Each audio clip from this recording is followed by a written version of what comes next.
कन्यादाना इतकं पुण्य या जगतामध्ये कोणतं नाही दादा। साधू संत जागोजागी सांगतात बघा, अरे ज्याच्या घरी बेटी जन्माला येते, ज्याच्या घरी मुलगी जन्माला येते, त्याच्या इतका भाग्यवान बाप या जगामध्ये दुसरा कोणी नाही।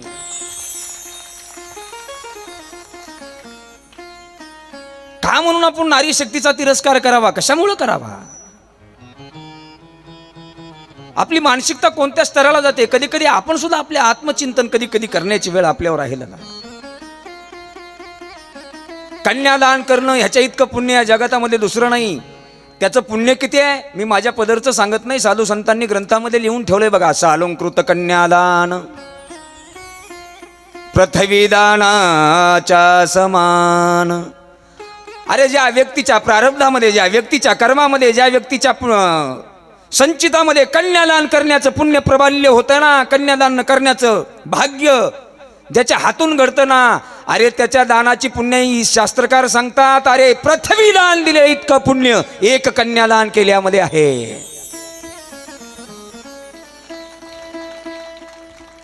वाजवा जरा जोरात वाजवी जा, धरून आणल्यासारखं बसत जाऊ नका।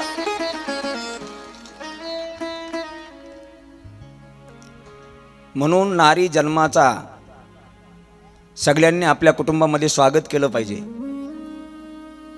स्त्रीचा तिरस्कार आपण नाही केला पाहिजे बुवा। शास्त्र सुद्धा सांगतं बघा, ज्या घरामध्ये, ज्या देशामध्ये नारीचा सन्मान होतो ना, तो देश सुखी राहतो।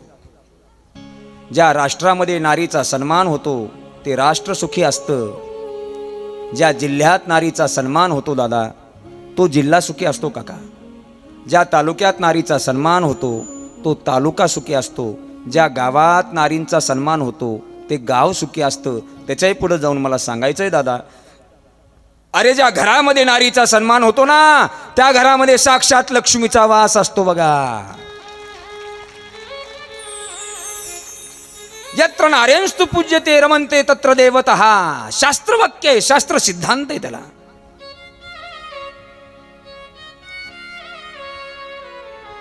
म्हणून माझ्या घरी जास्तच मुली व्हायला लागल्यात आणि मुली माझ्याच जन्मामध्ये माझ्याच कर्मामध्ये का प्राप्त व्हायल्यात म्हणून कधी नाराज होऊन बसायचं नाही दादा। अरे जे पुण्यवान लोक असतात, जे भाग्यवान लोक असतात, ज्यांचं संचित चांगलं असतं, तशांच्याच घरी लक्ष्मीच्या रूपानं मुलगी जन्माला येत असते। पापी माणसानं जर कितीही प्रयत्न केले, माझ्या घरी एखादी तरी मुलगी जन्माला यावी, एखादी तरी मुलगी जन्माला यावी, पण जो पापी असतो ना त्याच्या घरी मुलगी अजिबात जन्माला येत नसते। जे पुण्यवान असतात त्यांच्याच घरामध्ये, कुटुंबामध्ये मुलगी जन्माला येत असते। हिमालयानं आणि मीनामय्यानं पार्वतीचं कन्यादान केलंय। जसं कन्यादान केलं ना दादा, अनेक प्रकारचे ब्राह्मणांना दान धर्म दिलेले आहेत, गायी दान दिलेले आहेत, सुवर्ण दान दिलेलं आहे, अन्नदान केलेलं आहे। लग्न समारंभाच्या वेळी, मंगल कार्यालयाच्या वेळी काही दान करावं लागतं, ती दानं सगळी हिमालयाने आणि मेनेनं केलेली आहे। आता लग्नानंतरची थट्टा मस्करी चालू आहे। सगळ्या देवांच्या पत्नी येतात आणि शिवजींना डवसतात, असं चिडवतात।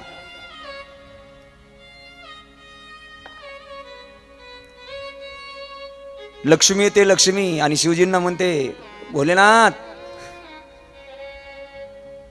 आता तुमच्या सतीला जवळ घ्या।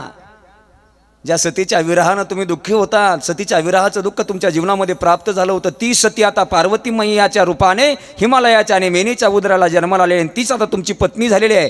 आता तुमचं जे विरह झालेला होता, विरहाचं दुःख होतं, घ्या ना तिला मिठीत, घ्या जवळ तिला। तुम्हाला तिच्याशिवाय जगणं असंही झालं होतं ना, झाली बघा आता ती प्राप्त तुम्हाला, ती सतीच आहे। सावित्री येते, सावित्री म्हणते, शिवजी बोले ना आता काय करा, ज्या सतीसाठी तुम्ही रात्रंदिवस रडत होता ना, त्या सतीला आता प्रेमानं जवळ घ्या। ज्या ताटामध्ये अन्न आहे, 2 ताटं जर लावली असतील ना, शिवजी तुमच्यासाठी 1 ताट आणि पार्वतीसाठी 1 ताट, तर 2 ताटं लावायची नाहीत बघा। कोण म्हणती? कोण म्हणायली? जोरात बोला ना, कोण म्हणायली? सावित्री कोणाला म्हणायला लागली? शिवजीला म्हणायला लागली। 2 ताटं लावली ना, 1च ताट लावत जा आणि आपल्या हातानं घास मोडत जा आणि तुमच्या सतीला अर्थात पार्वतीला तो घास हातानं प्रेमानं भरवत जा। एवढेच नाही, आदिती म्हणते, तुमच्या दोघांचं भोजन झाल्यानंतर सतीला तसं झोपू देऊ नका पार्वती मैयाला, तिला मुखशुद्धीसाठी चांगला विडा देत जा. अशा अनेक सगळ्या देवांच्या पत्न्या शिवजींची थट्टा मस्करी करायला लागली. शिवजींनी पुन्हा कामदेवाला जीवदान दिलेलं आहे. वरबाप म्हणून हिमालयांनी आलेल्या सर्व पाहुणे मंडळींना, वर मंडळींना भोजन दिलेलं आहे. पंचपक्वानाचं भोजन सगळ्या वऱ्हाडी मंडळींना दिलेला आहे. हिमालयाकडून चांगल्या प्रकारचा उत्तम असा पाहुणचार हिमालयाने वऱ्हाडी मंडळीचा केलेला आहे. आणि आता बघा, ज्यावेळेस पाहुणचार वगैरे सगळा होतो ना, आता सगळे जेवण वगैरे झाल्यानंतर पुन्हा काय असतं लग्नात? तुम्ही काही सगळे ब्रह्मचारी आहेत का? मुलीला पाठवण्याचा विदाईचा कार्यक्रम असतो. आणि विदाईच्या कार्यक्रमाच्या अगोदर जी मुलगी नववधू असते, त्या नववधूला तिच्या आईने संस्कार द्यायचे असतात. नांदायला जाण्याच्या अगोदर, पतीच्या घरी जाण्याच्या अगोदर संस्कार देण्याची पद्धत आहे. पुराणानं ती पद्धत सांगितलेली आहे. पण आता आपलं डोकं कुठे आहे काय माहित आहे. अरे, ज्या मुलीचं लग्न केलं तिच्या आईनं तिच्या पतीसोबत जर ती सासरला जात असेल तर तिला सांगत जावं, बाई तायडे चांगलं वागत जा बरं का. तिथे गेल्यानंतर पतीला उलट बोलत जाऊ नको. सासू सासऱ्यांचा आदर करत जा.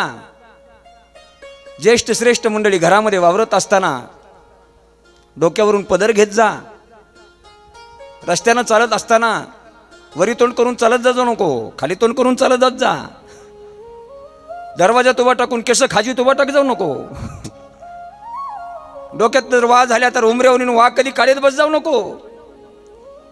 पतीची मर्जी राखत जा. पती जेणेकरून आपल्या हातात कसा येईल असं सांगावं लागतं ना.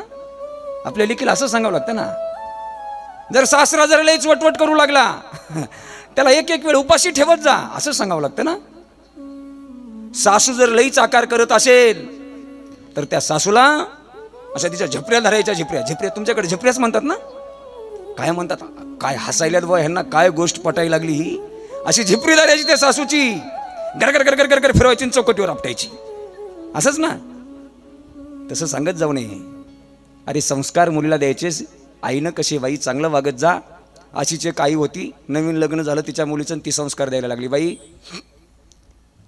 ज्येष्ठ श्रेष्ठांचा आदर करत जा, पतीची मर्जी सांभाळीत जा, पतीला उलट शब्दानं बोलत जाऊ नको, पतीचा आदर करत जा, पती जेवल्यानंतरच जेवत जा, पती जेवण्याच्या आधी तूच डाचा खात जाऊ नको. ही सगळं त्या माईनं सांगितलं. ह्या पोरीनं ऐकून घेतलं. आई मी नानले तर, कळालं का तुम्हाला? कळालं का? अरे, मग असे जर संस्कार आपल्या लेकराला लागत असतील, काय अर्थ आहे? आता मीना मैया साध्वी नावाच्या स्त्रीला बोलून घेते आणि पतिव्रता धर्माचे संस्कार पार्वती मैयाला सांगते. साध्वी ब्राह्मणी येते, पार्वतीच्या महालात जाते आणि पार्वतीला म्हणते, बेटा इतके दिवस तू आई वडिलाच्या प्रेमामध्ये वाढलेली आहेस ग. आता तुला नांदायला जायचंय, नांदायला तुझ्या सासरी. पण सासरी जाताना काही धर्म आहे.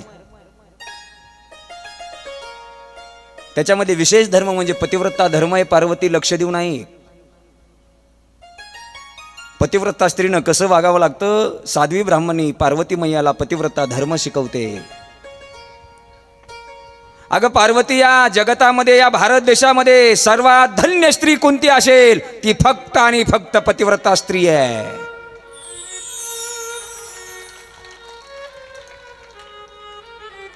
तिच्याशिवाय या जगतामध्ये दुसरी स्त्री पूज्यच नाही आहे. ती सर्वात पवित्र आहे. काय त्या पतिव्रतेचं सामर्थ्य आहे ग पार्वती, लक्ष देऊन ऐकतो.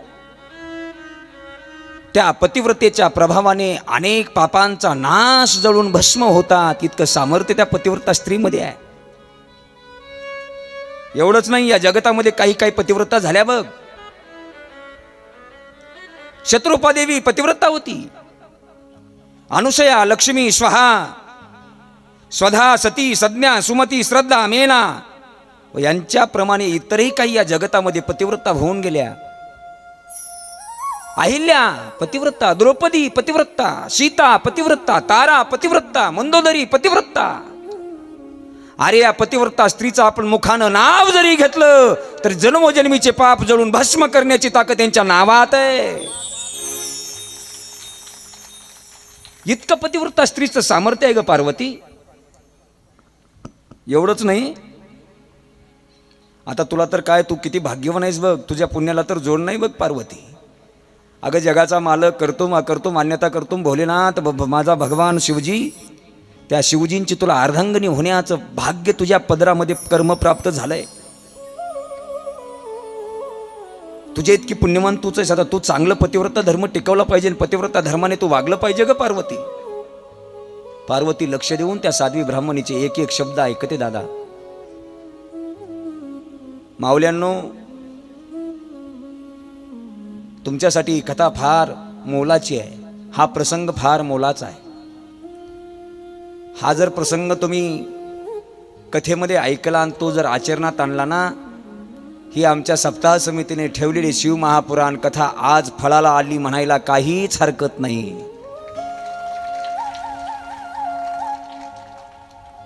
ती साध्वी ब्राह्मणी सांगते, पार्वती पतिव्रता स्त्रीनं कसं वागलं पाहिजे. आता एक एक एक एक एक पतिव्रता धर्म सांगते. आता ती साध्वी ब्राह्मणी पार्वतीला सांगते,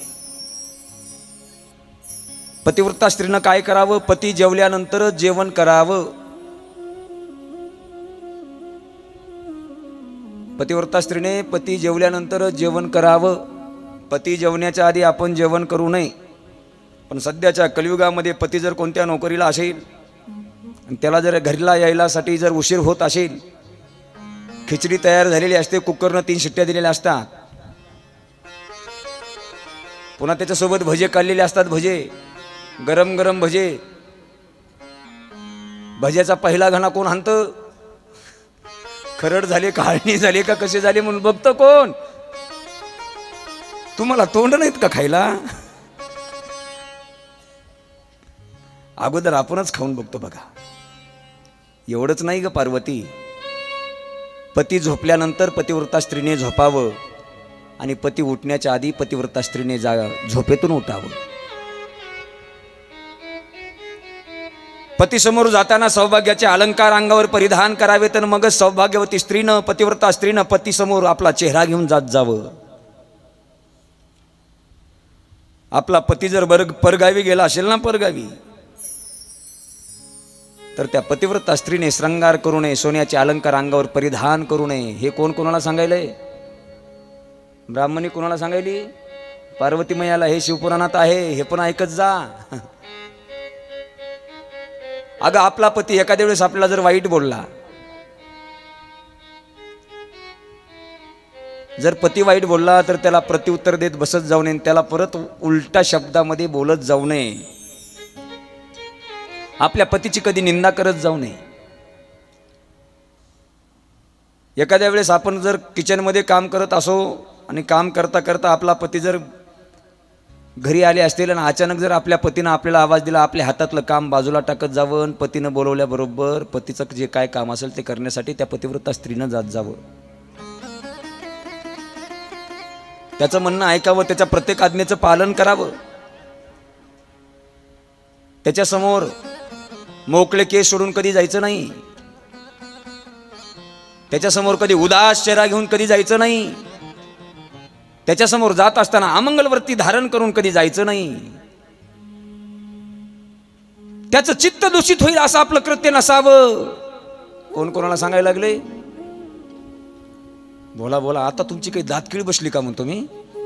साध्वी ब्राह्मणी पार्वती मैयाला सांगते. अरे एवढंच नाही, पतिव्रता स्त्रीने काय काय करू नये हे ती साध्वी ब्राह्मणी पार्वती मैयाला सांगते. पतिव्रता स्त्रीने घराच्या उंबऱ्यावर असं उभा टाकू नये.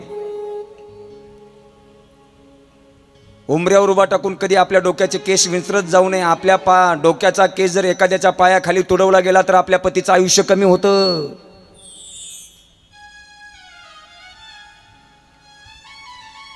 कारणाशिवाय दुसऱ्याच्या घराला कधी जायचं नाही. जर आपलं महत्वाचं काम असेल तरच दुसऱ्याच्या घरी जात जावं. पती जर आपला देवदेव करणार असेल तर पतीनं झोपूतून उठण्यापूर्वी त्याचं स्नान वगैरे होण्यापूर्वी आपण त्याची जर त्याला रोज पूजा अर्चा करायचा नित्यनेम असेल तर त्या पूजनाची सामग्री त्या पतिव्रता स्त्रीने अगोदरच तयार करून ठेवावी लागते. ज्यावेळेस मासिक धर्म येतो ना दादा, त्या मासिक धर्मामध्ये 3 दिवस आपल्या पतीला आपलं तोंड दाखवायचं नसतं.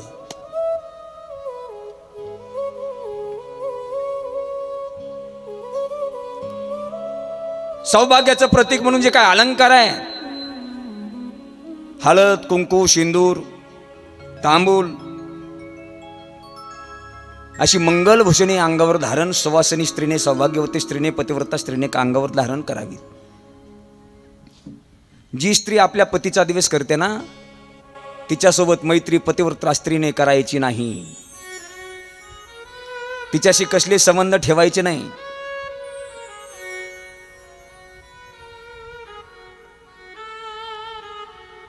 जी आपल्या पतीलाच देव मानते ना, पतीची या मता अनुसरोनी पतिव्रता. अरे जे आपल्या पतीलाच देव मानते, आपल्या पतीलाच तीर्थ मानते, आपल्या पतीच्या चरणामध्ये सगळ्या तीर्थाचा वास मानते, तिच्या इतकी धन्य पतिव्रता या देशामध्ये दुसरी कोणती नसते दादा. तीर्थयात्रेला जायचं झालं तर पतीची परवानगी घेऊन जात जावं. जर पतीची परवानगी न घेता जर आपण 4 धाम यात्रा गेली, तीर्थयात्रा केली तर ती तीर्थयात्रा काही फायद्याची काही पुण्य प्रदान करणारी ती यात्रा नसते. जी स्त्री आपल्या पतीवर रागावते, जी स्त्री आपल्या पतीची निंदा करते, जी स्त्री आपल्या पतीला उलट सुलट बोलते, मेल्यावर शिवपुराण सांगते तिला नरकातच जागा आहे.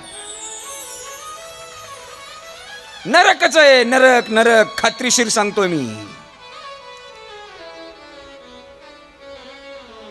आणखी काय काय करावं पतिव्रता स्त्रीने? ती साध्वी ब्राह्मणी सांगायला लागली पार्वतीला. पतिव्रता स्त्रीने आपला पती जर घरी आला आणि तो जर आसनावर बसला असेल, मोकळा करावाच,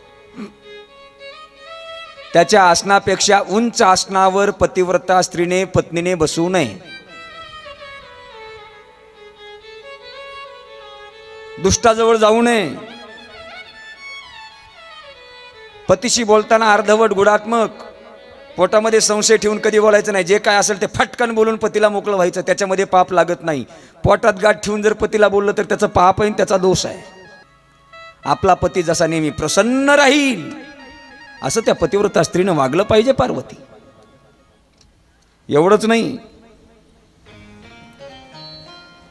जी स्त्री आपल्या पतीला सोडून दुसऱ्यासोबत एकांतात राहते ना, शिवपुराण सांगतं तिला पुढचा जन्म घोबडाचा मिळतो. जी स्त्री पतीने मारल्यावर त्याला उलट मारण्यासाठी धावते ना, तिला वाघाचा किंवा विंचवाचा जन्म पुढचा मिळतो. विंचू माहिती आहे का? विंचू त्याला गोड गोड असं तोंड असतं बघा. त्याला जवळ घ्यावं लागतं, त्याच्या अंगावरून हात फिरवावा लागतो, त्याची मया करावी लागते, त्याला प्रेमानं चोंबाळावं लागतं. आणि मग ते काय करतं? ठणका देतं, ठणका. आपणच जेवते, आपणच मिष्टान्न करून खाते, चांगले चांगले पदार्थ आपणच खाते, आणि पतीला देताना जरा कमी प्रमाणात देते. तिला पुढचा जन्म ग्रामशुकराचा मिळतो. ग्रामशुकर म्हणजे कळतं का तुम्हाला? डुक्कर, डुक्कर, हा डुक्कर.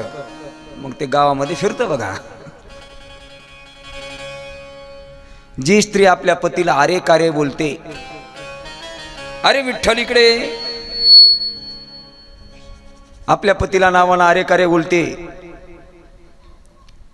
अर्जुन तात्या, ती पुढच्या जन्मात मुकी होते. तिला देव मुक्यच करून टाकतो, तिला काहीच बोलता येत नाही.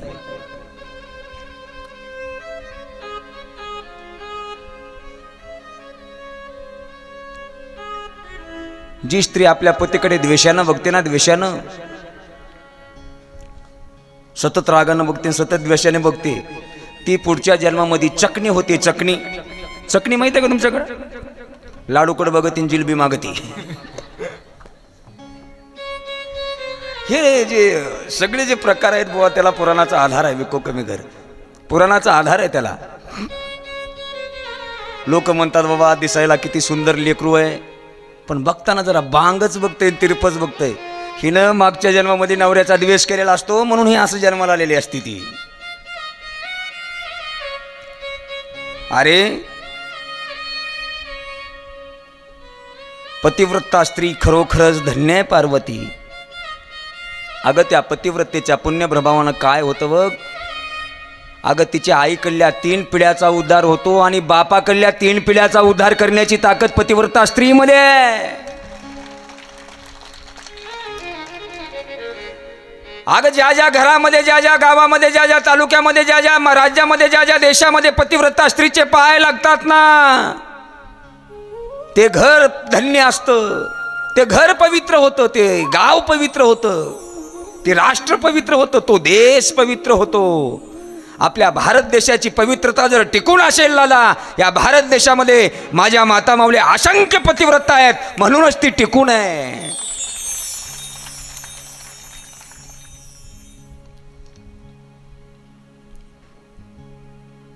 पुन्हा साध्वी ब्राह्मणी, उत्तम पतिव्रता, कनिष्ठ पतिव्रता, मध्यम पतिव्रता अशी पतिव्रता धर्माची लक्षणे सांगते. आणि पतिव्रता धर्माचा उपदेश साध्वी ब्राह्मणी पार्वती मैयाला करते. आणि दादा आता हा पतिव्रता धर्माचा साध्वी ब्राह्मणीकडून पार्वतीला मैयाला उपदेश झाल्यानंतर आता पार्वतीच्या विदायाची वेळ जवळ येते बघा. आता हिमालय सुद्धा असा दुःखाच्या अंतकरणानं डगबगलेला आहे. दादा किती झालं, कालच्या कथेमध्ये मी सांगून गेलो तुम्हाला. बापाचं अंतकरण जरी दिसायला तुम्हाला कठोर असेल, बापाचं अंतकरण थोड्या थोड्या गोष्टीला विवळत नसेल. बापामध्ये आणि आईमध्ये फरक एवढाच आहे, आई थोड्या थोड्या दुःखाला डोळ्यामध्ये धारा आणते, अश्रूच्या धारा आणते बघा. बाप थोड्या थोड्या गोष्टीला असं म्हणजे धीर सोडत नाही.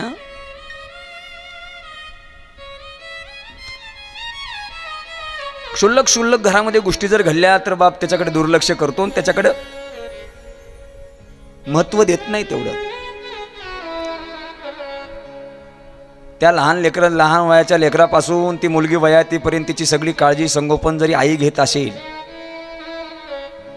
पण मी कालच बोललो, जे बापाचं प्रेम लिकीवर असतं, लिकीचं प्रेम जे बापावर असतं, या जगामध्ये असं नातं तुम्हाला शोधून कुठं सापडत नसतं.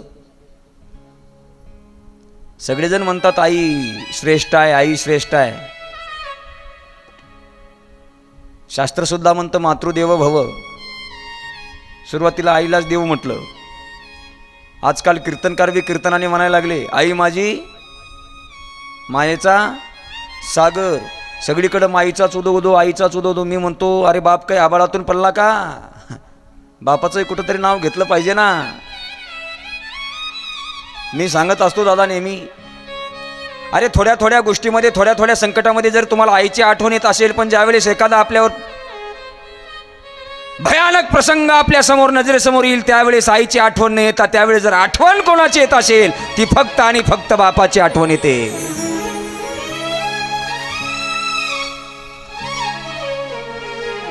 एखादा मुलगा असावा एकुलता एक, सतत आईच्या भोवती लाड घालणारा असावा, आईच्या अंगाला झोंबणारा असावा. जेवताना आई ग, बसताना आई ग, उठताना आई ग, झोपताना आई ग, आई ग, आई ग, आई ग, साऱ्या त्याच्या तोंडामध्ये आईचा शब्द असावा दादा. पण ज्यावेळेस तो मुलगा मोटरसायकलवर प्रवास करण्यासाठी हायवेला लागावा ना, हायवेला लागता लागता त्याची गाडी 70-80च्या स्पीडनं असावी, 70-80च्या स्पीडनं त्याची गाडी चालत असताना अचानक पडून 4 व्हीलर स्पीडमध्ये यावी, अचानक स्पीडमध्ये येणार आणि त्याच्या गाडीला ठोकणार, तितक्यामध्ये तो बाप रे म्हणतो. त्यावेळेस आईचं कुठे जातं, आईचं प्रेम कुठं जातं, आईची आठवण येते का तेव्हा? जेव्हा जेव्हा आपल्या जीवनामध्ये उच्च टोकाची संकट येतात ना, त्यावेळेस बाप आठवत असतो दादा. आणि बापा इतकं लेकीवर प्रेम करणाऱ्या या जगातामध्ये दुसरं कोणतं नातं नाही. अरे जन्म झाल्यापासून जरी त्या मुलीचा संगोपन पालन पोषण आईनं केलं असेल ना, ज्यावेळेस लग्न तिचं ठरतं, लग्न, आणि जसं लग्न ठरतं तसं बापाच्या अंतकरणामध्ये दुःखाचा डोंगर पेटतो दादा. आज माझी छकुली लहानपणापासून तर हाताच्या फोडासारखी सांभाळली. अरे तिचं सुख तिचं दुःख, तिच्या सगळ्या गोष्टी मी तिचं पालन पोषण, तिचं कोड कौतुक मी केलं. तिच्या जीवनामध्ये कशाचीच कमतरता मी पडू दिली नाही. पण आज ती माझी एकुलती एक मुलगी आज दुसऱ्याच्या स्वाधीन मला करावी लागणार आहे. बापाच्या पोटामध्ये कालवा कालव दुःखाचे होते दादा. पाहता पाहता साखरपुडा होतो. साखरपुडा झाल्यानंतर लग्नाची सुद्धा तारीख काढली जाते दादा. जशी लग्नाची तारीख काढली जाते, लग्नाच्या आदल्या दिवशी लग्न वर्तण्याचा दिवस म्हणतात, आमच्याकडे लग्न काढण्याचा दिवस म्हणतात. नवरदेवाकडली सगळी मंडळी येतात, लग्न वर्तण्याचा कार्यक्रम करतात. बाप त्या लग्न वर्तण्याच्या मंडपाच्या एका अशा त्या पोलाला उभा टाकलेला असतो, एका बांबूला उभा टाकलेला असतो, असा पाठ देऊन तक्क्या देऊन बाप उभा टाकलेला असतो. ज्यावेळेस ती मुलगी सजून धजून अलंकार अंगावर परिधान करून त्या लग्न मंडपात येते ना, त्यावेळेस मात्र बापाच्या डोळ्यामध्ये दुःखाच्या अश्रूच्या धारा असतात. पण रडावं तर हा कार्यक्रम कोण पार पाडील? संध्याकाळचा स्वयंपाक कोण करील? उद्या येणाऱ्या पाहुण्यांचं स्वागत कोण करील? सगळ्यांची व्यवस्था आचारीला कोण आणील? मंडपवाल्याचे व्यवस्थित मॅनेजमेंट कोण करील? हे सगळे विचार बापाच्या डोक्यात असतात. दुःखानं हृदय दाटलेलं असतं, पण त्याला ते दुःख प्रगट करता येत नाही दादा. पाहता पाहता लग्न वर्तण्याचा सुद्धा कार्यक्रम होतो, हळदीचा कार्यक्रम होतो. हे सगळे कार्यक्रम बापाच्या नजरेसमोर दिसत असताना बाप भरलेल्या दाटलेल्या अंतकरणाने फक्त डोळ्याने पाहत असतो. लग्नाची तिथी जवळ येते, लग्नाचं मुहूर्त जवळ येतं. ज्यावेळी सगळी पाहुणे मंडळी येतात, वराडी मंडळी येतात, सगळ्यांचं स्वागत करायला बापच पुढे असतो. सगळ्यांचा यथोचित मान सन्मान करतो. देव बाप्पा येतात, नवरदेवाला बोलवतात, नवरीला बोलवतात, सगळं स्टेजवर घेतात. आणि सावधान म्हणून ज्यावेळेस पहिली मंगलाष्टिका होते ना, त्यावेळेस मात्र आता बापाच्या हृदयाचा बांध फुटणार. पण तो बाप तसाच त्या हृदयाला कंट्रोल करण्याचा धीर बाप देत असतो बघा. पाहता पाहता 5 मंगलाष्टिका होतात. शेवटची मंगलाष्टिका देव बाप्पा म्हणतात, आता सावध सावधान समयो. शेवटची मंगलाष्टिका होते. बाप एका मंडपाच्या कोंट्यात उभा टाकत असतो आणि अंतकरण दाटून आलेलं असतं. पण आता जर मी रडायला लागलो ना, आणि आता जर मी कोलमोललो ना, आलेली पाहुली मंडळ जीव कोण घालील? त्यांचा पाहुणचार कोण करील? हा बापाच्या अंतकरणात विचार असतो दादा. पाहता पाहता सगळ्या वराणी मंडळीला जेवण देतो.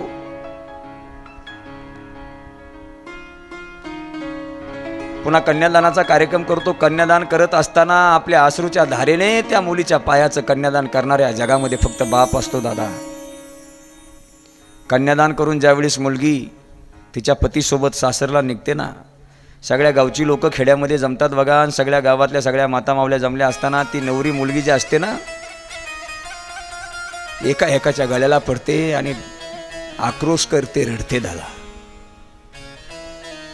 आईच्या गळ्याला पडते, आईसोबत रडते. छोटा भाऊ असतो, त्या भावाच्या गळ्याला पडते, रडते.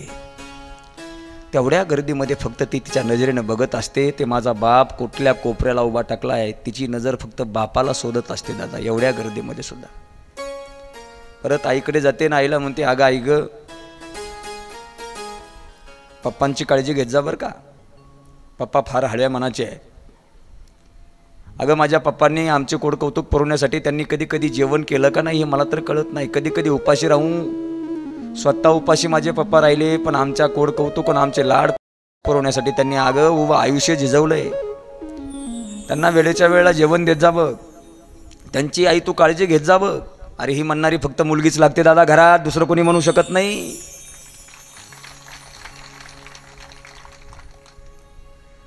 पाहता पाहता ज्यावेळेस गाडीत बसते त्यावेळेस तो बाप एका कोणत्यामध्ये उभा टाकलेला असतो आणि ती मुलगी पळत पळत बापाकडे जाते आणि बापाच्या गळ्याला गलबलते, मिठी मारते आणि आपल्या अश्रूच्या धारा मोकळ्या करते दादा. त्यावेळेस बाप म्हणतो, आता जर हिच्याजवळ जर मी रडायला जाऊ तर रडता रडता जर हिचा जर धीर सुटला तर हिला धीर देणाऱ्या या जगात दुसरं बापाशिवाय कोणी नाही.